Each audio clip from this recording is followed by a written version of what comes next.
ماں کہندی جی میں حضور دی پیشانی ویکھی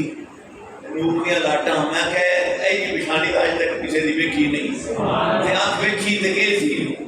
ما زال البصر وما تقا والی آنکھ حضور دے رخسار ویکھے، حضور دی اپنا بینی نک مبارک ویکھیا، حضور دی تھوڑی زکن ویکھی، حضور دے ہاتھ ویکھے، دل کرے اے جی سونے دے پیچھے ہے ہی کوئی نہیں تے جدوں میں پھر پیر ویکھے آگے ہر میں جاوا وچ آ کے حضرت مطلب نوں عرض کردی ہے بابا جی تہاڈے گھر پوترا ہوئے حضرت عبد المطلب بڑے شوق نال آئے، میں ویکھن سی جا کے جلے آئے تے آپ فرماندے نے بیٹا آمنا میں خواب اچھا یہ جو روایتاں بھی میں چھڑی جا رہے کہتا میں ویکھیا جکا جک کعبہ مقام ابراہیم تے سجدے پہ گئے،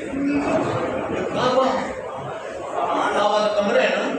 جگہ جگ سجدے پہ گئے، میں کہا زلزلہ آ گیا کی ہو گیا؟ ویکھیا کہ اوویں ہی جناب پھر ان کی دیواروں پھر اوویں کھڑیاں ہو گئیاں کہ آواز آ رہی تھی اللہ اکبر کبیرہ والحمدللہ کثیرہ وبکرۃ واصیلا، جگہ جگ میں کیا فرمایا سب آتے مروا پانیاں کرے سب اونچی ہو جاتی میرے مروا اونچی ہو جاتی اے خوشی نال جھوم رہی ہیں۔ حضرت مطلب گھر آئے بیٹی آمنہ میں خواب ویکھیا ہے یا حقیقت ہے؟ بی بی آمنہ فرماندی ہے بابا خواب نہیں حقیقت ہے، وہ آ گئے میرے گود میں۔ آپ نے فرمایا پھر بڑی شوق سی چاہت سی میں ویکھاں، فرمایا میں نے بخا بی بی آمنہ کہندی ہے تو کہن والا میں نے کہہ گئی ہے کہ جس وقت تک سارے آسمانی فرشتے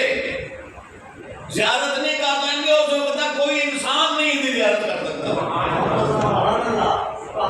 بی بی آمنہ فرماتے ہیں حضور فرشتے آ کے میری گود میں چوک پہ لے گئے، ساری کائنات سب کے سامنے حضور درختان سے کام آتے حضور کی دیکھ تک قوم دے نبی نہیں ہے حضور انسانہ دے بھی نبی، حضور حیوانات دے بھی نبی، حضور جمادات دے بھی نبی، حضور پتھراں دے بھی نبی، حضور درختاں دے بھی نبی، حضور نبیاں دے بھی نبی،